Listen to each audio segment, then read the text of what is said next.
आप सभी को नमस्कार। मेरा नाम डॉक्टर सुभाष मिश्रा है और मैं सदर अस्पताल सुपौल में माइक्रोबायोलॉजिस्ट के पद पे कार्यरत हूँ। जिला सूचना संपर्क कार्यालय सुपौल के द्वारा बहुत एक अच्छी पहल है कि चारों तरफ ह्यूमन मेटानिमो वायरस HMPV वायरस के बारे में गवर्नमेंट की भी एडवाइजरी जारी हो चुका है। तो कैसे लोगों को जागरूक करें, लोगों के बीच में इस वायरस से संबंधित जानकारी को कैसे साझा करें, शेयर करें, इसी के तहत मैं आज आपसे HMPV वायरस के बारे में, क्या यह वायरस क्या है, इसके द्वारा अगर किसी को इन्फेक्शन होता है तो पेशेंट में क्या सिम्टम्स आता है, कैसे ये इन्फेक्शन एक से दूसरे में फैलता है, साथ ही ये जो इन्फेक्शन है इसमें क्या डायग्नोसिस के प्रोटोकॉल हैं, ट्रीटमेंट का क्या प्रोटोकॉल है, साथ ही इसके लिए जो प्रिवेंशन है जो सबसे महत्वपूर्ण है कि कैसे इससे बचा जा सकता। तो इस पूरे सेशन में हम विस्तार से चर्चा करेंगे कि ह्यूमन मेटानिमो वायरस क्या है, इससे कैसे इन्फेक्शन होता है, मोड ऑफ ट्रांसमिशन यानी इन्फेक्शन एक से कैसे दूसरे में फैलता है, इसके साथ ही हम चर्चा करेंगे क्या लक्षण है, जांच लैब टेस्ट पॉसिबल है क्या, ट्रीटमेंट के क्या प्रोटोकॉल है, प्रिवेंशन के क्या प्रोटोकॉल है। तो आप मेरे साथ बने रहें। चलिए वीडियो को शुरू करते हैं, जानकारी आपसे साझा करते हैं। सबसे महत्वपूर्ण बात, पहली बात कि ये ह्यूमन मेटानिमो वायरस क्या है। देखिए वायरस के बारे में बड़ी ही बेसिक बातें क्या हैं। जिस प्रकार अगर अभी बात करें तो सर्दियों के दिनों में सारे लोगों ने मोटे कपड़े पहने होंगे। हो सकता है कोई लेदर का जैकेट पहना हो सकता है कोई वुलन कोट पहना हो सकता है कोई स्वेटर पहना हो, लेकिन कॉमन बात क्या है कि चारों तरफ से ये किससे कवर है, चारों तरफ से लोग एक मोटे कपड़े से अपने शरीर को कवर किए ठंड से बचने के लिए। इसी प्रकार वायरस भी अपने चारों तरफ से एक प्रोटीन के लेयर से घिरे होते हैं, चाहे वो कोरोना वायरस हो, चाहे वो हेपेटाइटिस वायरस हो, चाहे ये ह्यूमन मेटानिमो वायरस हो, सारे वायरस चारों तरफ से प्रोटीन के कोट से कवर होते हैं। लेकिन जिस प्रकार मैंने कहा कि स्वेटर में किसी का लेदर का यूज हुआ है, किसी के स्वेटर में वुलन का यूज हुआ है, किसी के अलग तरीके के कॉटन्स का यूज हुआ होगा, सिमिलरली वायरस का प्रोटीन तो बना है लेकिन उसका अरेंजमेंट, उसका ऑर्गेनाइजेशन, उसके चारों तरफ के बनावट में अंतर होता है। अब जब वायरस के अंदर चलते हैं तो उसका जेनेटिक मटेरियल होता है। जिस प्रकार इंसान का जेनेटिक मटेरियल डीएनए है जो उसकी पहचान है, आप अपने पेरेंट्स का पैटर्निटी का पता करते हैं हम डीएनए के द्वारा, उसी प्रकार वायरस का भी पहचान है उसका जेनेटिक मटेरियल। कुछ वायरस के पास उसका पहचान जेनेटिक मटेरियल डीएनए होता है, कुछ वायरस के पास उसका पहचान जो उसका जेनेटिक मटेरियल है वो आरएनए होता है। तो ये जो वायरस है जिसके बारे में आज हम विस्तार से चर्चा करने जा रहे हैं, ह्यूमन मेटानिमो वायरस है। ये वायरस एक प्रकार का सिंगल स्ट्रैंडेड आरएनए वायरस है। अब जब आरएनए वायरस के बारे में बात करते हैं तो तुरंत याद आ जाता है, अभी कुछ ही दिन पहले कोविड वायरस, वो भी सिंगल स्ट्रैंडेड आरएनए वायरस था। इससे पहले जो काफी दिनों से चलता आ रहा है कौन सा वायरस, HIV वायरस, वो भी आरएनए वायरस है। तो ये जो आरएनए वायरस है, चाहे वो हम बात करें HIV वायरस के बारे में, चाहे वो हम बात करें जो हम लोगों ने डिटेल में देखा था, काफी लोग परेशान हुए थे, पेंडेमिक के कैटेगरी में रखा गया था, कोविड वायरस की बात करें, या फिर आज हम जिस पे चर्चा कर रहे हैं ह्यूमन मेटानिमो वायरस के बारे में बात करें, ये भी क्या है, आरएनए वायरस है। अब बात करते हैं कि जिस प्रकार हर एक का एक कैटेगरी दिया जाता है, तो ये पैरामिक्सोवेरिडी फैमिली का वायरस है। इसके साथ ही अगर हम बात करें तो मेटानिमो वायरस जीनस के अंतर्गत इसको रखा गया है। तो ये तो मैंने बेसिक बात कहा, एक परिचय कराया आपसे कि ये वायरस है, चारों तरफ से प्रोटीन से घिरा हुआ है, इसका जेनेटिक मटेरियल आरएनए है। इसके साथ ही मैंने आपको कहा कि ये पैरामिक्सोवेरिडी फैमिली का है, इसके साथ साथ मेटानिमो वायरस जीनस का। ये तो साइंटिफिक बातें, विज्ञान से जुड़ी हुई कुछ बातें कहा मैंने आपसे। अब मैं बात कर रहा हूं आपसे इतिहास से जुड़ी हुई कुछ बातें, हिस्ट्री से जुड़ा हुआ कुछ डिस्कशन कर रहे हैं। सबसे महत्वपूर्ण बात, 2001 में नीदरलैंड में इस वायरस के बारे में जिस पे हम चर्चा कर रहे हैं के बारे में सबसे पहले आता है कि 2001 में ही इसके बारे में चर्चा किया गया। इसका जो ह्यूमन मेटानिमो वायरस है की डिस्कवरी 2001 में नीदरलैंड में हुआ। अब बात करते हैं, अभी ठंड का मौसम है, तो ठंड के मौसम में जो लेट विंटर है और जो अर्ली स्प्रिंग है उसमें इस वायरस का खतरा ज्यादा होता है।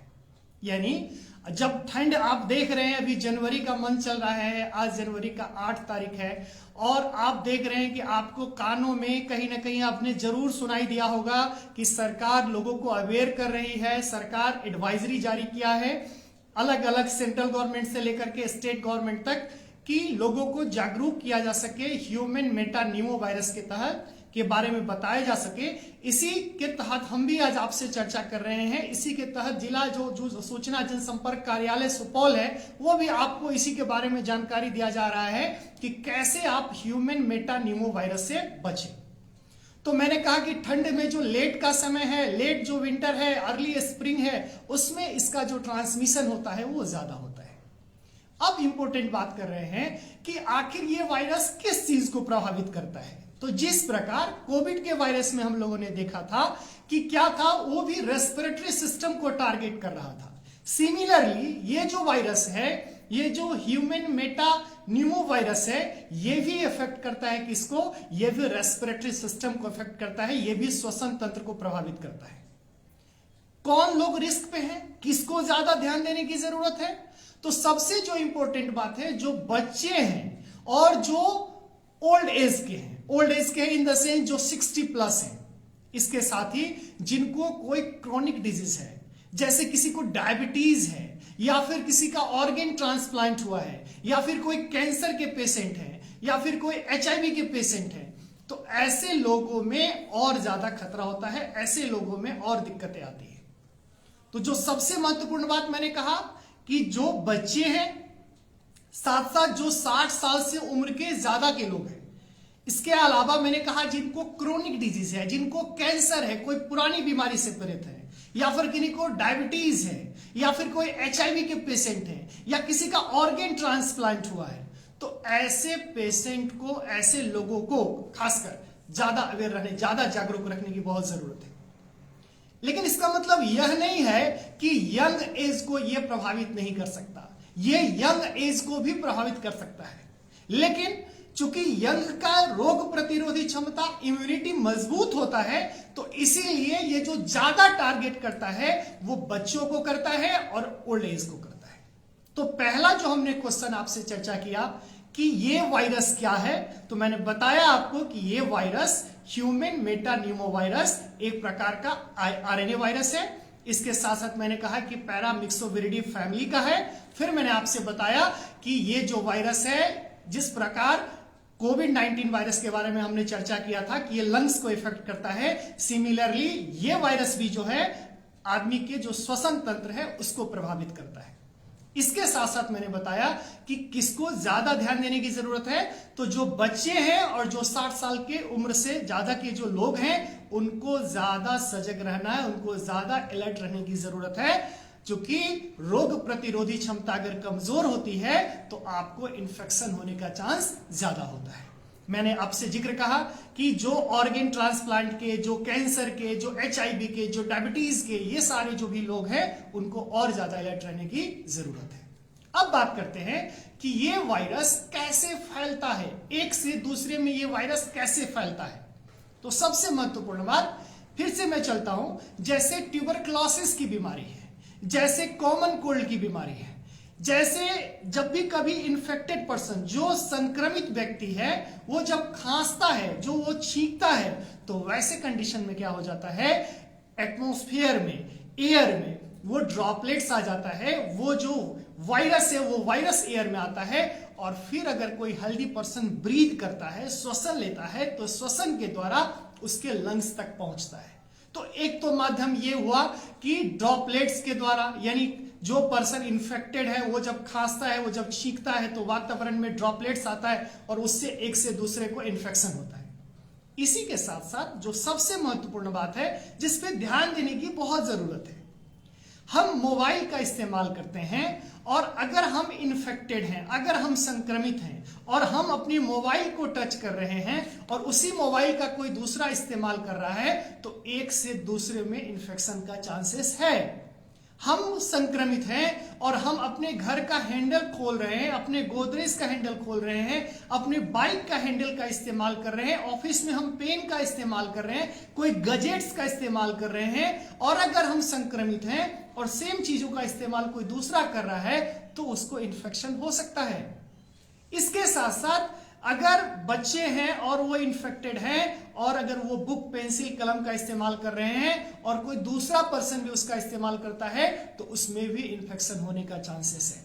तो एक तो मैंने कहा कि ड्रॉपलेट इन्फेक्शन के द्वारा, और दूसरा मैंने कहा कि सरफेस टच, यानी जिस किसी जगह पे सरफेस पे अगर ऑब्जेक्ट पे अगर है ये वायरस, तो अगर उसको आप टच करते हैं तो आपको भी संभावना है कि आप में भी इन्फेक्शन हो सकता है। तो पहला सवाल हमने जिक्र किया कि ये ह्यूमन मेटा न्यूमो वायरस क्या है, उसके बारे में विस्तार से बताया, विज्ञान से जुड़े हुए तथ्यों के बारे में बताया, साथ ही साथ कौन लोग इससे प्रभावित होते हैं उसके बारे में बताया। दूसरा मैंने आपको बताया कि कैसे ये वायरस पहुंचता है, कैसे इसका इन्फेक्शन होता है, कैसे मोड ऑफ ट्रांसमिशन इसका क्या है। अब मैं जो तीसरा और महत्वपूर्ण बिंदु पे बात कर रहा हूं वो है कि ये जो वायरस है, ये वायरस का इन्फेक्शन हो गया तो क्या लक्षण आएगा। देखिए, सामान्यतः साल में 1-2 बार लोगों को सर्दी खांसी छींक होता ही होता है, लेकिन जैसा सर्दी खांसी छींक यानी कि इन्फ्लुएंजा लाइक इलनेस, यानी कि अगर हम बात करें फ्लू लाइक सिम्टम्स, सर्दी भी हो सकता है, बुखार भी हो सकता है, खांसी भी हो सकता है, इसके साथ साथ गले में भी दर्द हो सकता है, और क्या हो सकता है, थकावट हो सकता है। ये 4 तो सामान्य चीज हैं जो आपने देखा होगा कि जब भी कभी आपको फ्लू जैसा इन्फेक्शन होता है, जिसको आप कहते हैं कि वायरल फीवर हो गया, तो ये लक्षण तो आपको आता ही आता है। सर्दी भी होता है, कई बार नेजल कंजेशन हो जाता है, नाक जाम हो जाता है, इसके साथ साथ और क्या होता है, गले में दर्द होता है, और क्या हो सकता है, आपको थकावट जैसा महसूस होगा, फीवर आ जाएगा। तो ये सारे सिम्टम्स तो हैं ही हैं, लेकिन अगर आपको ये सिम्टम्स का जो मैंने बेसिक कहा, लेकिन यही अगर क्रोनिक हो गया, यही अगर इन्फेक्शन सीवियर हो गया तो क्या होगा।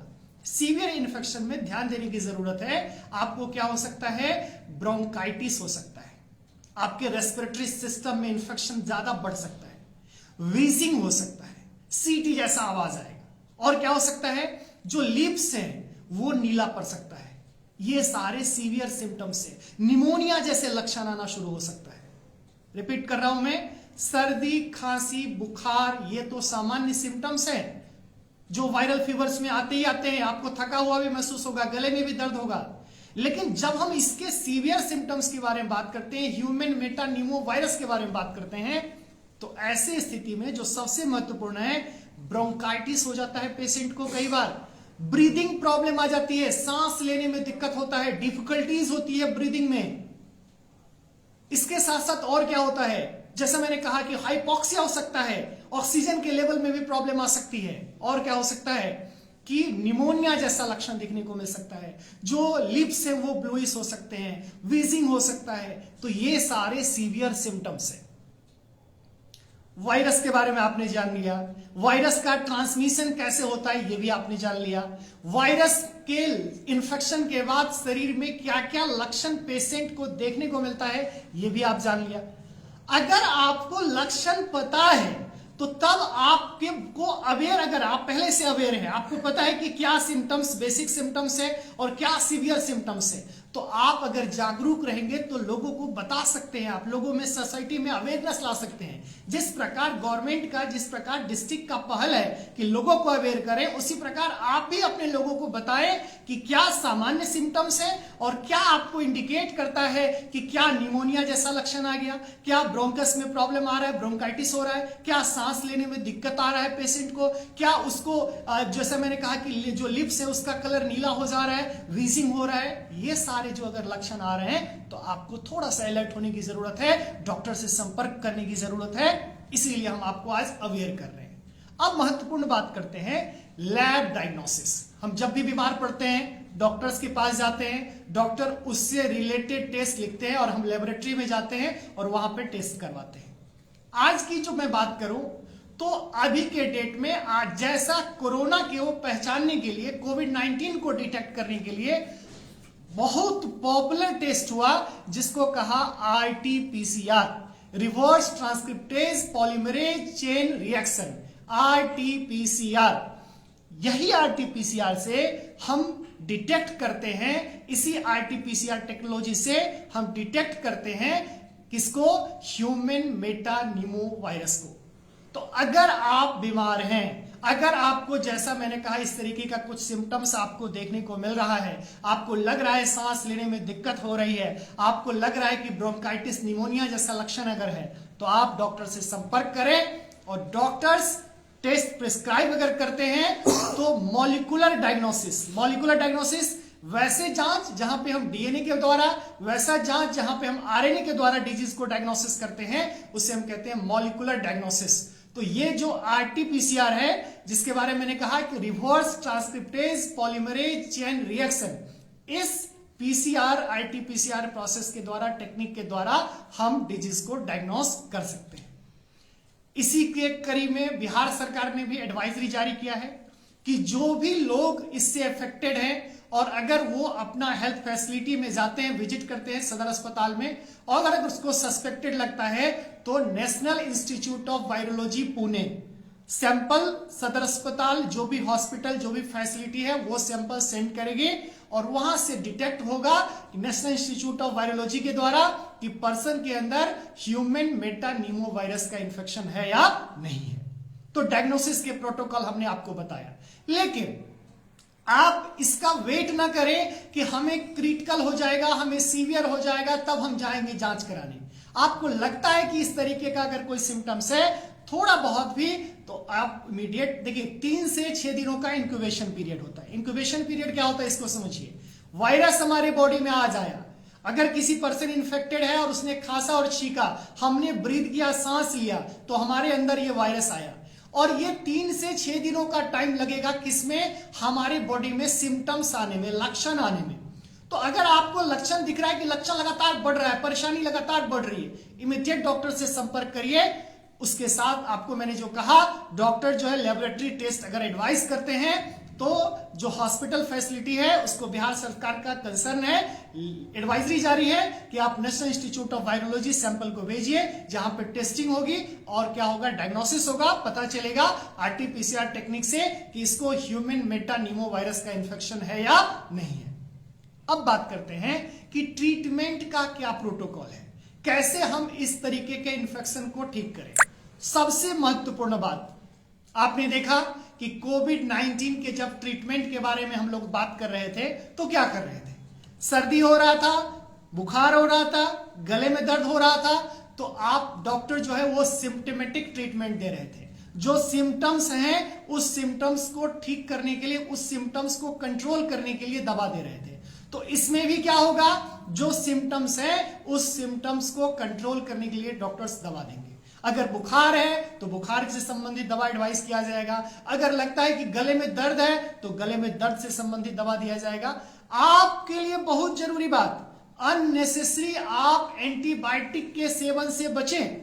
होता क्या है, जब भी आपको इस तरीके का इंफेक्शन होता है, आप नजदीकी किसी मेडिकल स्टोर पे जाते हैं और आप मेडिसिन लेना शुरू कर देते हैं। समझिए ये वायरल इंफेक्शन है और वायरल इन्फेक्शन में जो एंटीवायरल ड्रग है, अभी कोई इसके लिए ना ही कोई वैक्सीन उपलब्ध है, ना ही इसके लिए कोई ऐसा एंटीवायरल ड्रग अवेलेबल है।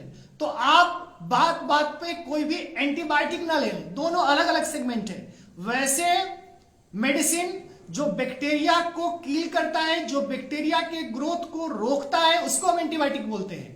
लेकिन ये तो वायरस का इन्फेक्शन है, इससे एंटीबायोटिक से इसका कोई लेना देना नहीं है। तो एंटीवायरल ड्रग का यूज होगा, लेकिन इसके लिए जो एंटीवायरल ड्रग हो या एंटीवायरल वैक्सीन हो वो उपलब्ध ही नहीं है। तो ऐसे कंडीशन में क्या करना पड़ेगा? बुखार है तो बुखार के कंट्रोल का मेडिसिन, अगर लगता है गले में दर्द है तो उसके लिए मेडिसिन डॉक्टर एडवाइस करेंगे। आप खुद से इस पे जब कभी आपको सिम्टम्स लगता है नजदीकी हेल्थ फैसिलिटी में जाएं, विजिट करें, डॉक्टर्स वहां पे आपको बताएंगे और उसके हिसाब से आपका ट्रीटमेंट स्टार्ट होगा। सबसे इंपॉर्टेंट बात, कई बार डॉक्टर को लगता है कि इसको ब्रोंकाइटिस है, इसको निमोनिया है, इसको हाइपोक्सिया हो गया है, ऐसे कंडीशन में वो उससे संबंधित जो भी ट्रीटमेंट है उस ट्रीटमेंट को हॉस्पिटल में फॉलो करेंगे। अब सबसे महत्वपूर्ण बात करते हैं। मैंने कहा वायरस क्या है ये भी बता दिया, वायरस कैसे फैलता है ये भी आपको विस्तार में बता दिया, वायरस से लक्षण क्या आता है ये भी विस्तार में बताया, क्या लैब डायग्नोसिस है तो मैंने सबसे एडवांस सबसे अच्छा टेस्ट आरटीपीसीआर के बारे में भी आपसे चर्चा किया। इसके साथ साथ मैंने आपसे ट्रीटमेंट के बारे में भी कहा। अब जो मुख्य बिंदु पे बात करता हूं कि इससे कैसे बचा जाए। सबसे महत्वपूर्ण बात जो अगर आप इसको समझ लेंगे ना तो इन्फेक्शन को हम लोग कंट्रोल कर सकते हैं। हम अगर इन्फेक्टेड है तो हम जो लोगों को इन्फेक्शन फैला रहे हैं अगर मुझे पता हो जाए कि ये सब काम करेंगे तो इन्फेक्शन नहीं फैलेगा, इसके साथ साथ लोगों को ये पता हो जाए कि ये काम करने से हमें इन्फेक्शन नहीं होगा, तो हम आज जो इस तरीके का जो न्यू इंफॉर्मेशन आप तक मैं शेयर कर रहा हूं इसका सिर्फ और सिर्फ मेन मोटो ये है कि आपको अवेयर किया जाए। समाज के सभी लोगों को अगर जागरूकता रहेगी, उनको अगर जानकारी रहेगी कि किस तरीके से हम इन्फेक्शन से बच सकते हैं तो हम एक लॉन्ग टर्म बेहतर इफेक्ट ला सकते हैं। क्या करें? सबसे महत्वपूर्ण बात, बच्चों को आप ट्रेन करें, बच्चों को बताएं कि जब भी कभी खांसी हो रहा है तो आपको ध्यान रखना है खांसी के समय, जब कभी उनको छींक आ रहा है उसके समय में किस तरीके से आपको, जैसे आपको पहले भी पता है कि जब भी कभी छींक हो तो आपको इस तरीके से प्रयोग करना है ना। इससे क्या होगा कि जो वायरस है वो एयर में सस्पेंड नहीं होगा, वो किसी सरफेस पे नहीं आकर के टच करेगा। आप ऐसे करते हैं तो ऐसे कंडीशन में जो वायरस है यहां पे आया, बाकी आप क्लीनिंग प्रोसेस को फॉलो करेंगे तो वायरस का ट्रांसमिशन आपने एयर में होने से रोक दिया। एक बात। दूसरी बात, हम हमेशा लोगों को अवेयर करते हैं कि आप अगर हैंड वॉश के प्रोटोकॉल को समझ गए, हाथ को कैसे धोएं, आपको पहले से कोविड के दौर से तो ये बहुत पॉपुलर हो चुका है, क्या कि कम से कम 20 से 40 सेकंड तक अपने हैंड को वॉश करें। क्या कहा था मैंने? मैं आपको बता रहा हूं कि जो भी आपके पास हैंड वॉश है उसको यहां पे रखें। कितना अमाउंट रखें? इस एरिया में जो अमाउंट आ रहा है उसको रखें। उसके बाद ये स्टेप 1 है, इस स्टेप 1 को कम से कम कोशिश करें कि 4 से 5 सेकंड तक स्टेप 1 करें। फिर ये स्टेप 2 है। अब सेम चीज आप इसको भी करें तो ये भी स्टेप 2 में ही काउंट होगा। ये स्टेप 3 है, ये स्टेप 4 है। सारे नेल्स को अच्छे से क्लियर करें। स्टेप 4 है, ये स्टेप 5 है। थंब के अंदर जो भी गंदगी है, जो भी वायरस बैक्टीरिया माइक्रोब्स है, ये स्टेप 5 है और ये स्टेप 6 है। आप इस तरीके से अगर हैंड को वॉश करते हैं 6 स्टेप में तो आप यकीन मानिए कि आपके अंदर जो केवल इस हम ह्यूमन मेटानिमो वायरस की बात नहीं कर रहे हैं, सैकड़ों इन्फेक्शन से आप बच सकते हैं। आए दिन जो बच्चों को सर्दी खांसी बुखार होता है इससे आप बच सकते हैं। इसके साथ साथ इंपॉर्टेंट बात क्या है, अगर आपके पास ये हैंड वॉश नहीं है तो क्या करेंगे? अल्कोहल बेस्ड हैंड सैनिटाइजर का प्रयोग करेंगे। अल्कोहल बेस्ड हैंड सैनिटाइजर का इस्तेमाल करिए, जैसा मैंने कहा उसी तरीके से प्रोसेस को फॉलो करिए। या तो आपके पास हैंड वॉश है तो उस प्रोसेस को फॉलो करिए, अगर वहां नहीं है तो अल्कोहल बेस्ड हैंड जो सैनिटाइजर है उसका आप इस्तेमाल करिए। और क्या कर सकते हैं? 2 मैंने इंपॉर्टेंट बात बताया। तीसरा इंपॉर्टेंट बात बता रहा हूं कि अगर किसी भी ऑर्गेनाइजेशन में इस तरीके का इंफेक्शन दिख रहा है, आपके किसी भी कलीग को या आपके फैमिली में किसी पर्सन को, तो आपको जागरूक होने की जरूरत है। जो मैंने कंसर्न कहा उस कंसर्न के बारे में समझिए। आपको लगता है डॉक्टर कंसल्टेशन की जरूरत है तो आप इमीडिएट डॉक्टर से कंसल्ट करिए। क्योंकि होता क्या है, सामान्य सर्दी खांसी बुखार जो फ्लू है और ये इसमें भी सामान्य सर्दी खांसी बुखार, तो आप समझ नहीं पाते हैं, आप डिफरेंशिएट नहीं कर पाते हैं और उसके चक्कर में आप वेट करते रहते हैं कि हाँ ठीक हो जाएगा ठीक हो जाएगा, और आप दवा लेते रहते हैं और कई बार इसी की वजह से ये क्रोनिक हो जाता है और इन्फेक्शन ज्यादा बढ़ जाता है। तो आपको समझना है आज की चीजों को कि कब मुझे जब कभी लगता है किसी पेशेंट को इस तरीके का क्रिटिकल सिम्टम्स है तो आप इमीडिएट डॉक्टर से संपर्क करिए। और क्या कर सकते हैं? और ये कर सकते हैं कि खूब सारा पानी पी सकते हैं। कोशिश करें कम से कम 6 से 8 गिलास पानी तो निश्चित रूप से पिए। 8 से 10 हो जाए तो कोई दिक्कत नहीं है, लेकिन 6 से 8 गिलास पानी तो पिए। बच्चे हैं तो वो कम से कम 3 गिलास पानी तो जरूर पिए। इसके साथ साथ और क्या करें, अच्छे से नींद ले, बहुत जरूरी है। अगर आप अच्छे से नींद लेते हैं, अच्छा नींद लेते हैं, तो ऐसे कंडीशन में क्या होता है, आप स्ट्रेस फ्री रहते हैं, आपकी रोग प्रतिरोधी क्षमता मजबूत होती है और आप बहुत बेहतर लाइफ बना पाते हैं और इन्फेक्शन से आप बच पाते हैं। और क्या करें, और जो सबसे इंपॉर्टेंट बात, अगर लगता है रोग प्रतिरोधी क्षमता कमजोर है तो कोविड के समय में डॉक्टर्स के एडवाइस से आप जिंक का टैबलेट ले सकते हैं, विटामिन सी ले सकते हैं, विटामिन डी ले सकते हैं, डॉक्टर्स के एडवाइस से, है ना।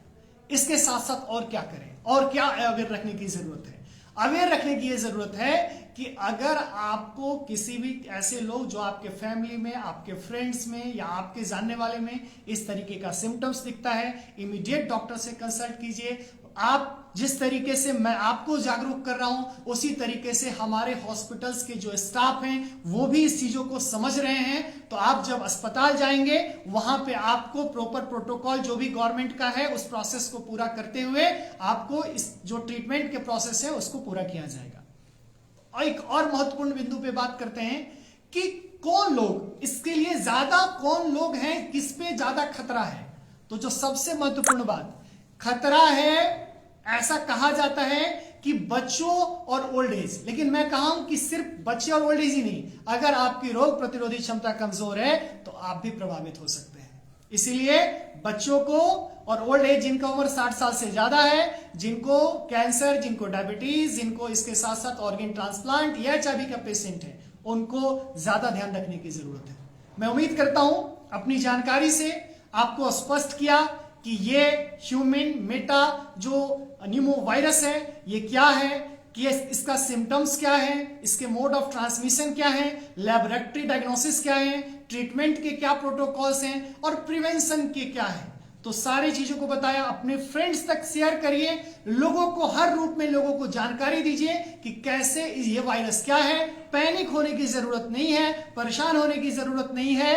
2001 में नीदरलैंड में आया, अभी 2025 चल रहा है। आप अगर अच्छे से अवेयर होंगे, आप जागरूक होंगे, अपनी रोग प्रतिरोधी क्षमता को मजबूत करेंगे, तो जिस तरीके से हम लोगों ने कोविड इतना बड़ा पैनिक स्थिति में हम लोग बहुत ही तालमेल के साथ, बहुत ही अपने आप को आइसोलेट करके, क्वारंटाइन करके, गवर्नमेंट के प्रोटोकॉल को फॉलो करते हुए और अपने आप को हेल्दी रखा, इसके साथ इसी तरीके से अवेयरनेस आपको दिखाना है और इस ह्यूमन मेटा न्यूमो वायरस से बचना है। थैंक यू सो मच, बहुत बहुत धन्यवाद।